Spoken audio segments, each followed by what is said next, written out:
Halo semuanya, selamat datang kembali di channelku. Nah, kawan-kawan, ketemu lagi ya dengan saya Mas Irul. Nah, di kesempatan ini saya akan coba berbagi kepada kawan-kawan semua informasi mengenai petunjuk teknis pengelolaan penyaluran tunjangan profesi dan tunjangan khusus guru bukan aparatur sipil negara tahun anggaran 2025. Nah, kira-kira informasinya seperti apa? Mari kawan-kawan kita simak saja pada video berikut ini. Sobat YouTube sekalian, kemarin saya sempat buat video tentang validasi rekening ya. Nah, kawan-kawan ternyata banyak yang masih tanya-tanya gitu ya. Pak, sebenarnya ini yang dikonfirmasi itu rekening yang bagaimana? Nah, padahal di sini sangat jelas kawan-kawan bahwa rekening yang ditanya itu rekening gaji. Nah, rekening gaji itu apa? Ini loh udah dikasih tunjuk di sini ya. Rekening gaji adalah rekening bank yang digunakan untuk menerima pembayaran gaji sebagai ASN dari instansi pemerintah. Jadi yang dimaksud dengan rekening gaji itu ya rekening Bapak Ibu untuk menerima gajinya sebagai ASN, baik PNS maupun P3K. Jadi berbeda dengan rekening yang lain, rekening pribadi atau rekening yang lain. Jadi rekening yang dimaksud di sini, itu rekening gaji untuk menerima gaji sebagai ASN. Kan kalau kita sebagai PNS atau P3K kan punya rekening, nah itu rekeningnya yang dimaksud itu. Nah sekarang ditanya, apakah benar rekening yang ada di atas ini, rekening itu? Nah kalau benar ya iya, kalau tidak ya, kalau salah ya tidak gitu. Kemudian kemarin ada juga teman yang tanya, "Pak, kok nggak bisa atau tak klik konfirmasi?" Gitu. Kawan-kawan, ini masih uji coba, nggak usah buru-buru ya, masih uji coba validasi. Tunggu sampai nanti uji cobanya itu hilang dan finalnya itu ada. Jadi tunggu ya, nggak usah gerusa-gerusu, nanti malah salah. Oke, kemudian ada juga teman-teman yang tanya, "Pak, kok di kelengkapan data saya, statusnya belum valid, warna kuning, rekeningnya belum ada?"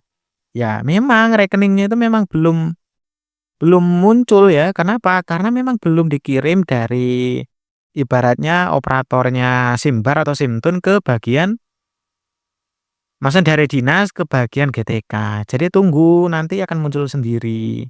Ini kan baru uji coba kawan-kawan ya. Jadi nggak usah terlalu bingung di sini.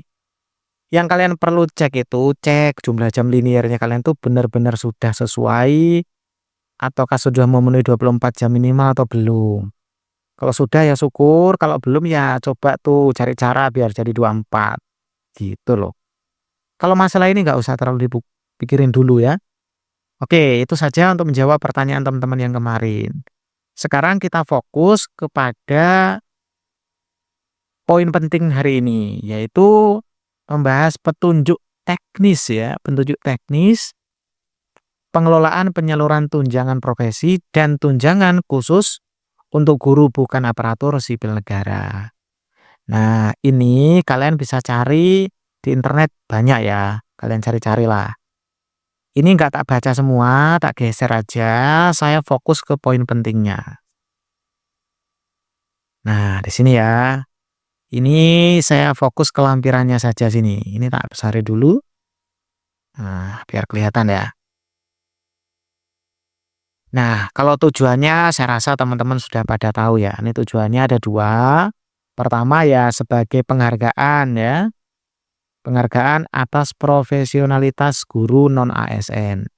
Oh ya, ini khusus yang non-ASN ya yang saya bahas, bagi yang ASN PNS maupun P3K ya, mohon maaf ini beda ya, nanti jangan sampai salah paham.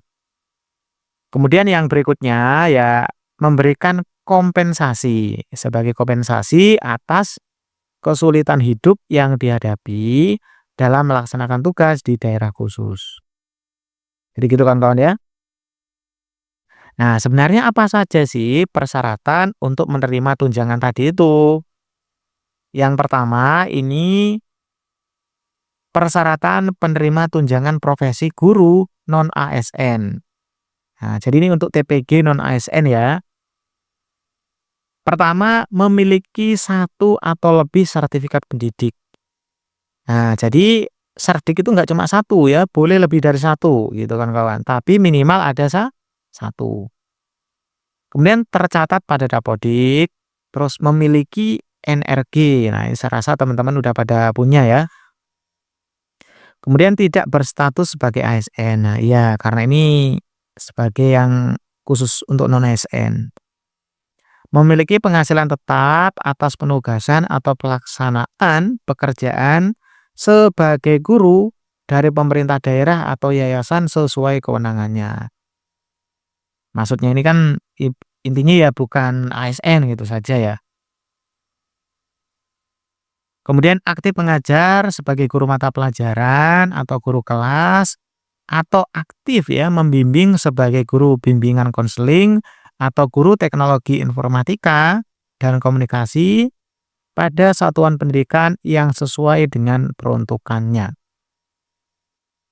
Nah, nanti memenuhi beban kerja sesuai dengan ketentuan peraturan undang-undangan yang berlaku. Kecuali bagi yang titik dua. Nah, ini kalian coba baca-baca sendiri ya. Banyak soalnya. Kemudian kalau yang tunjangan khusus tadi ini ya, ini persyaratan menerima tunjangan khusus. Nah, pertama melaksanakan tugas mengajar di satuan pendidikan pada daerah khusus. Terus memiliki NPTK dan lain sebagainya.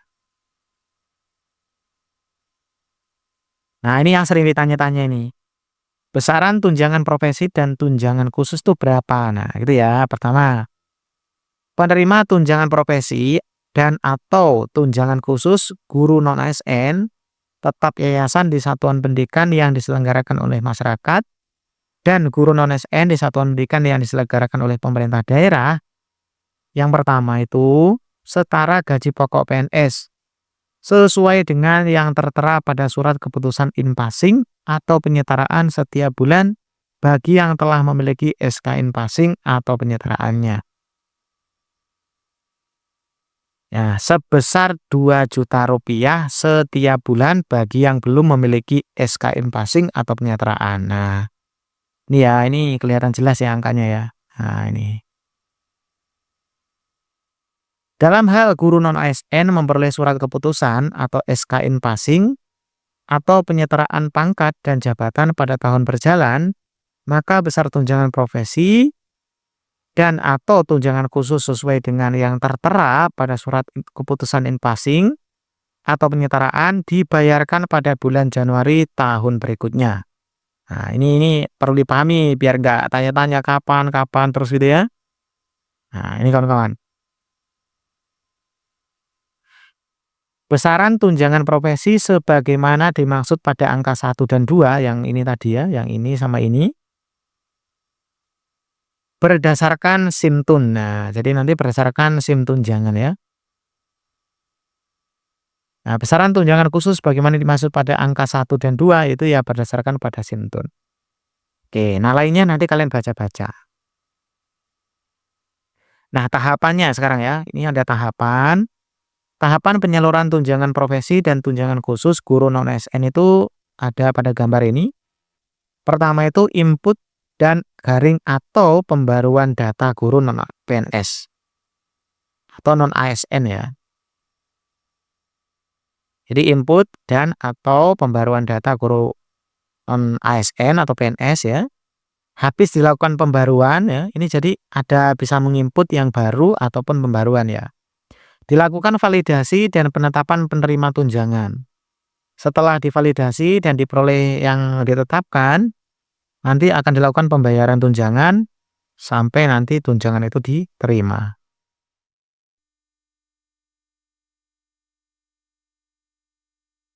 Oke, sekarang bagian input dan pembaruan data guru non-ASN. Guru non-ASN didampingi operator sekolah menginput dan garing atau memperbarui data melalui Dapodik. Nah, ini jadi nanti guru bersama Dapodik memperbarui data. Menginput boleh atau memperbarui. Nanti gurunya ya pastikan tuh datanya benar. Nah, data yang perlu diperbarui itu terutama ya, pertama satuan administrasi pangkalan, beban kerja, golongan ruang, masa kerja, NUPTK, tanggal lahir, dan status kepegawaian. Guru non-ASN harus memastikan kesesuaian data yang diinput dan garing atau diperbarui sebagaimana dimaksud dalam poin C. Jadi yang udah diinput tadi tolong dipastikan lagi. Nah, data yang diinput tadi kebenarannya itu menjadi tanggung jawab guru yang bersangkutan. Jadi perhatikan, kalau yang diinput salah ya tanggung jawabnya kita. Makanya fokus di situ ya. Penginputan, garing atau pembaruan data harus dilakukan setiap terjadi perubahan. Oke, ini kayaknya udah paham nih teman-teman yang lain ya. Data guru non-ASN yang telah diinput atau diperbarui pada Dapodik diverifikasi dan divalidasi oleh guru non-ASN yang bersangkutan. Kemudian Dinas Pendidikan dan Direktorat Jenderal memastikan data guru non-ASN pada Dapodik akurat dan logis sesuai dengan kondisi guru non-ASN. Jadi nanti meskipun kita udah melakukan verifikasi ya, tetap akan dilihat lagi oleh dinas. Nah, kemudian validasi dan penetapan penerima tunjangan. Puslabdik melakukan sinkronisasi data guru non-ASN antara Dapodik dengan aplikasi informasi manajemen tunjangan atau SIMTUN pada kementerian sesuai dengan waktu berikut. Nah, sinkronisasinya itu yang pertama itu dilakukan 30 Maret.